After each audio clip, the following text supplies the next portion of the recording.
Hello everybody, कैसे हैं आप सब लोग। मैं हूं श्वेतांक। उम्मीद है आप लोग अच्छे होंगे, चंगे होंगे, अपने मेंटल और अपने प्रोफेशनल फ्रंट दोनों में ही बहुत अच्छा कर रहे होंगे। तो दोस्तों, पिछली वीडियो में हमने बात करी थी ओसीडी, ऑब्सेसिव कंपल्सिव डिसऑर्डर के बारे में। और आज पिछली वीडियो में जैसे हमने वादा किया था, हम बात करेंगे ओसीपीडी, ऑब्सेसिव कंपल्सिव पर्सनैलिटी डिसऑर्डर। क्या होता है इन दोनों में डिफरेंस, क्या ये दोनों एक ही एलिमेंट है, नाम अलग है, ये सब बात करेंगे इस वीडियो में। कहीं जाइएगा नहीं और वीडियो को पूरा जरूर देखिएगा। ओसीडी मतलब ऑब्सेशंस और कंपल्शंस का गेम।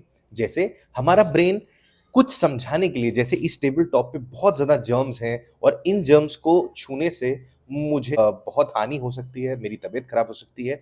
तो ये एक ऑब्सेशन है। इस ऑब्सेशन को अपने ब्रेन में बिठाने के लिए मैं कुछ कंपल्शंस, कुछ चीजें करता हूं। जैसे कि इस टेबल टॉप को बार बार साफ करना, अपने हाथों को बार बार धोना। तो ये हुई कंपल्शंस। इसके बहुत उल्टा होता है ऑब्सेसिव कंपल्सिव पर्सनालिटी डिसऑर्डर्स। यहां हम बात कर रहे हैं एक पर्सनालिटी। दोस्तों, पर्सनालिटी हमारे ब्रेन की हार्ड वायरिंग्स होती हैं। ये ऐसी चीजें हैं जो हमने कई सालों से अपने अंदर अक्वायर कर रखी होती है। इसीलिए इनको चेंज करना या ये महसूस करना कि मुझे प्रॉब्लम है, बहुत मुश्किल हो सकता है। दोस्तों, ओसीपीडी से व्यक्ति हमेशा एक परफेक्शनिस्ट बनेगा।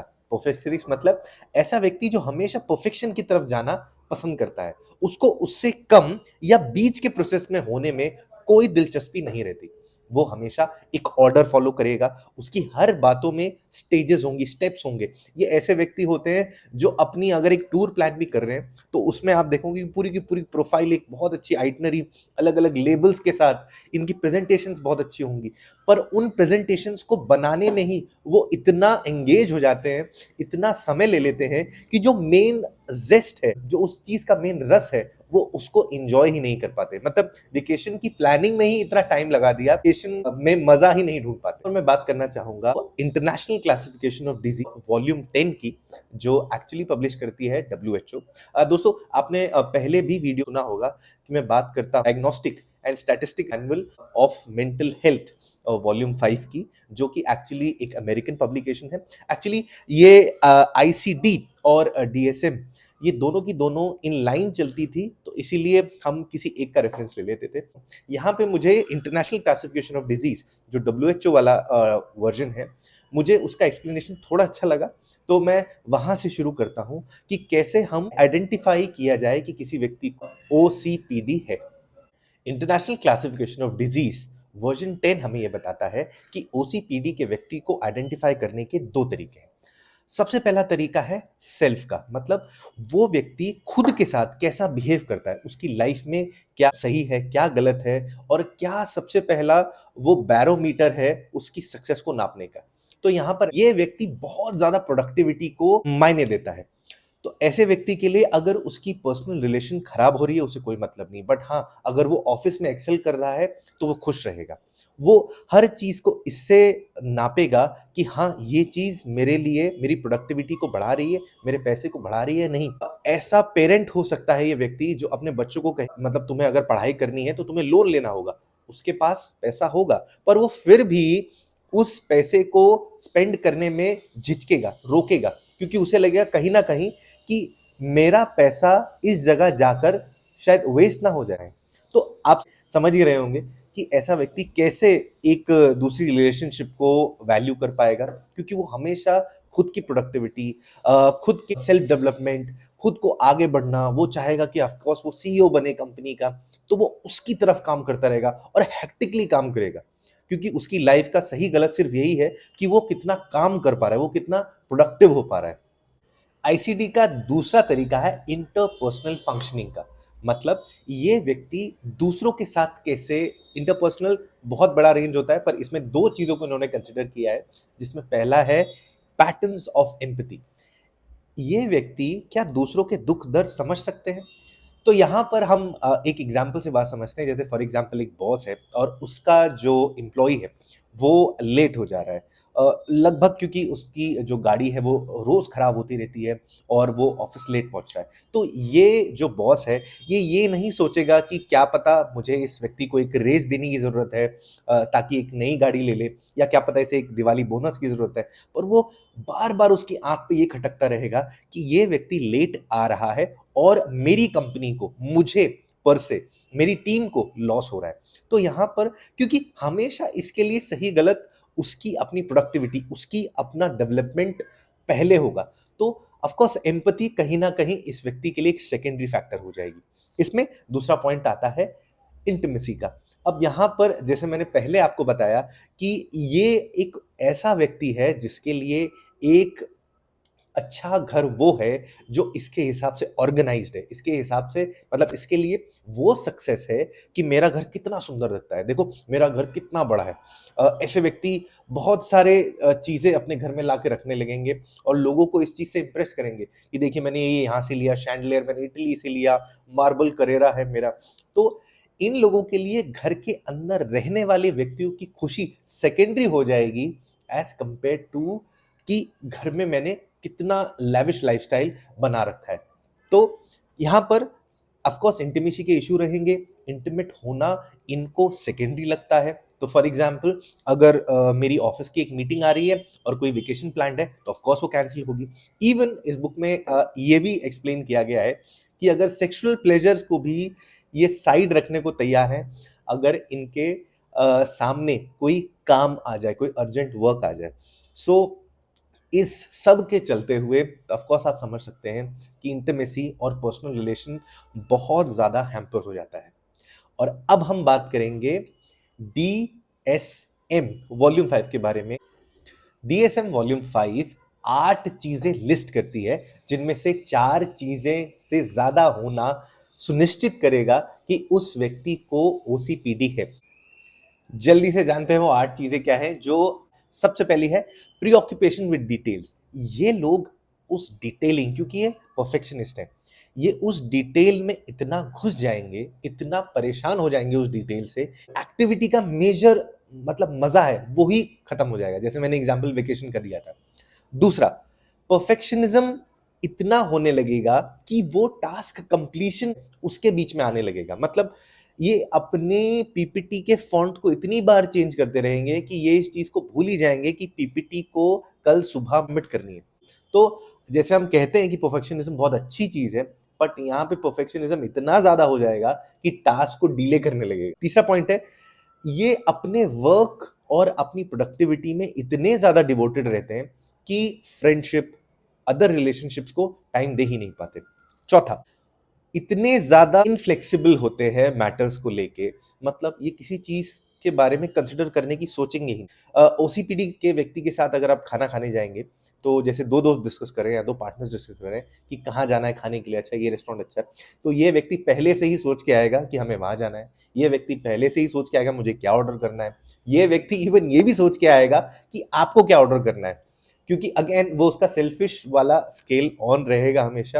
वो ये भी ऑर्डर करेगा कि अच्छा मैं कुछ वेज ऑर्डर कर रहा हूँ तो आप नॉन वेज ऑर्डर करिए।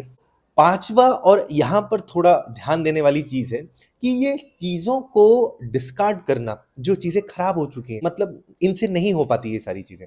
मैं ये नहीं बोल रहा अपने मतलब पुरखों की दी गई कोई विरासत या कोई एक ऐसा मतलब कप जो हमने जीता था बचपन में, इन चीजों की बात नहीं। मतलब बेसिक चीजें जैसे कपड़े, बेसिक चीजें जैसे फर्नीचर, पुरानी गाड़ियां भी ये लोग डिस्कार्ड नहीं कर पाते। क्योंकि दोस्तों जो डिस्कार्डिंग भी है ये भी एक डिसीजन होता है आपकी लाइफ में कि ये चीज मुझे चाहिए नहीं चाहिए। बट ये व्यक्ति उसको सोचने पे भी अपना समय बर्बाद नहीं करता कि क्या मुझे डिसीजन लेना चाहिए नहीं लेना चाहिए, वो बचता है उन डिसीजन से। तो इसलिए क्या करता है, वो एक होर्डिंग करने लगता है। होर्डिंग मतलब चीजों को इकट्ठा करने की जो प्रवृत्ति होती है वो होती है। इसके बाद है वो अपने नीचे के व्यक्तियों को, मतलब अपना टास्क कम करना, जिसको बोलते हैं डेलीगेशन ऑफ वर्क, वो करना इनको नहीं आता। वो हमेशा ये चाहेगा कि सारा का सारा काम मैं करूं। तो वो व्यक्ति पूरे दिन ये भी देखेगा कि अकाउंट्स में कैसे जाएगा, वो ये भी देखेगा ऑपरेशंस कैसे होने चाहिए, वो ये भी देखेगा कि मार्केटिंग टीम क्या कर रही है। तो वो हर चीज में अपना दिमाग ज़्यादा खर्च करने की कोशिश करें। मतलब अपना काम किसी दूसरे को देना, क्योंकि ये काम तब दिया जाता है जब आप किसी पे विश्वास करते हैं। तो ऐसे व्यक्ति दूसरों पे विश्वास नहीं कर पाते और इसीलिए ये एक सबसे बड़ा फैक्टर रहता है कि उनका काम डिले होता है, उनका काम खराब होने लगता है। इसके बाद एक बहुत कंजूस लाइफ़स्टाइल, जैसे आजकल की दुनिया में हम ये बात करते हैं कि पैसा पावर है। तो क्योंकि पैसा एक बहुत बड़ा रिसोर्स है इनके दिमाग में, तो वो होर्डिंग वाली पर्सपेक्टिव है, वो हमेशा ऑन रहेगा। तो ये चाहेंगे कि हम जितना जोड़ के रखें पैसे को, वो उतना ही अच्छा है। तो ऐसे आपने लोग देखे होंगे कि जो पूरी जीवन थोड़ा-थोड़ा, थोड़ा-थोड़ा जोड़ते रहते हैं और फिर लास्ट में रिटायरमेंट में पता चलता है, अरे वाह! इतना पैसा था तुम्हारे पास। और तो मतलब पूरा जीवन वो बेचारा मतलब छोटी-छोटी लाइफ़ की खुशियाँ नहीं ले पाया, कभी वेकेशन पे नहीं गया, कभी उसने कोई घर नहीं खरीदा, सिर्फ़ इस चीज़ पे कि नहीं मुझे पैसा बचाना है, नहीं मतलब मुझे एक माइज़र लाइफ़स्टाइल रखना है। तो यहाँ पर एक वर्ड है जो मैं यूज़ करने से बच रहा था, मतलब एक चीप एटीट्यूड डेवलप कर लेते हैं ऐसे लोग, जो उनसे ज़्यादा आस-पास के लोगों को बहुत परेशान करती है। इसके बाद एक रिजिडिटी और स्टबर्ननेस रहती है इन लोगों में। क्योंकि ऑफ कोर्स इनका हिसाब से इनका पर्सपेक्टिव ये है कि यही सबसे ठीक है।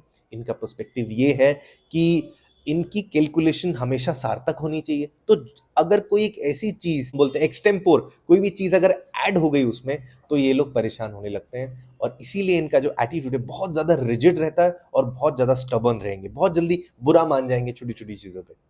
तो दोस्तों अब बात कर लेते हैं इसकी मेडिकेशन के बारे में, इसकी ट्रीटमेंट के बारे में। जैसे कि कॉग्निटिव बिहेवियर थेरेपीज़ हैं, सब के सब इसके अंदर एप्लीकेबल है। आप किसी प्रोफ़ेशनल के पास जाके अगर एक हेल्प सीक करें, हालाँकि ये होना बहुत मुश्किल होता है कि जैसे मैंने बताया था, पर्सनैलिटी हमारी हार्ड वायरिंग्स है, हमें इनमें कोई कमी महसूस नहीं होती। तो यहाँ जनरली ऐसा होता है कि जब आपकी पार्टनर, जब आपके बच्चे ये बोले, जब ये बोलते हैं कि नहीं पापा या नहीं तुम्हें अब फाइनली जाकर मतलब ट्रीटमेंट लेना पड़ेगा, इट्स मी और मतलब दैट, जब ऐसा स्टेज आ जाए कि आपका पार्टनर बोले कि नहीं अगर आप थेरेपी लें तब जाके ये लोग जाएंगे, क्योंकि उससे पहले ये लोग अपनी पर्सनालिटी में कोई कमी महसूस नहीं करते क्योंकि इनका पर्सपेक्टिव ऐसा डेवलप हो जाता है। ऐसे व्यक्तियों को पूरी हेल्प मिलती है, इसकी पूरी मेडिकेशन भी है। ऑफ कोर्स मैं उन मेडिकेशन के बारे में यहाँ डिस्कस नहीं करूँगा, जैसे मैं हर बार बोलता हूँ, क्योंकि मैं कोई प्रोफेशनल डॉक्टर नहीं हूँ। मैं सिर्फ ये ज्ञान आप तक ईज़ी हिंदी के माध्यम से आपको पहुँचाना चाह रहा हूँ। तो अगर आपको लगता है कि ऐसी कोई प्रॉब्लम है, तो प्लीज़ अपने डॉक्टर से संपर्क करें और ये सारी चीज़ें ईज़िली ट्रीटेबल हैं और फिर आप एक अच्छा जीवन जी पाएँगे, जहाँ एम्पैथी होगी, जहाँ आप लोगों के दर्द, लोगों के इमोशन समझ पाएँगे। कितना खूबसूरत होगा वो जीवन। दोस्तों मैं यहाँ पर ये भी बात कहना चाहूँगा, समझाना चाहूँगा कि ऐसी कई चीज़ें, इन 8 में से 1 या 2 चीज़ लोगों में हो सकती है। वो ओसीडी से पीड़ित व्यक्ति तब तक नहीं होंगे जब तक ये जो 8 चीज़ें मैंने एक्सप्लेन करी है, इनमें से 4 या उनसे अधिक टेंडेंसीज़ उनके पास हमेशा रहती है। जैसे कभी-कभी लोग लाइफ़स्टाइल चेंजेस करते हैं, कुछ चीज़ें अडॉप्ट करने लगते हैं, जैसे एक मिनिमलिस्टिक लाइफ़स्टाइल जो व्यक्ति अपनाएगा, जैसे मैं भी सोचता हूँ कि ऐसी लाइफ़स्टाइल जी जाए, तो ऐसा व्यक्ति पैसा कम मतलब खर्चना पसंद करता है। वो चीज़ों को बार-बार इस्तेमाल करना पसंद करता है। तो ऐसे व्यक्ति को हम मतलब हमें गलत इंटरप्रेट नहीं करना है कि उसको ओसीपीडी है। तो दोस्तों अगर आप यहाँ तक पहुँच गए हैं तो बहुत-बहुत धन्यवाद, आपने वीडियो को यहाँ तक देखा। दोस्तों हर बार की तरह इस बार भी मेरा सिर्फ़ एक रिक्वेस्ट है, मैं कुछ नहीं बोलूँगा कि सब्सक्राइब करिए, ये करिए, वो करिए। इस चैनल को स्टार्ट करने का जो सबसे बड़ा उद्देश्य था वो ये था कि लोगों तक मेंटल हेल्थ की अवेयरनेस पहुंचे। ये वीडियो बनाने का भी सिर्फ ये अर्थ है कि आप जिसको भी समझें कि जिसको ऐसी प्रॉब्लम हो सकती, तो प्लीज आपको सिर्फ एक काम करना है कि इस वीडियो को शेयर करना है ज्यादा से ज्यादा, और यही मेरा गिफ्ट होगा आपके द्वारा। तो दोस्तों अब आपसे इजाजत लेते हैं, मिलेंगे अगली बार, तब तक के लिए नमस्कार।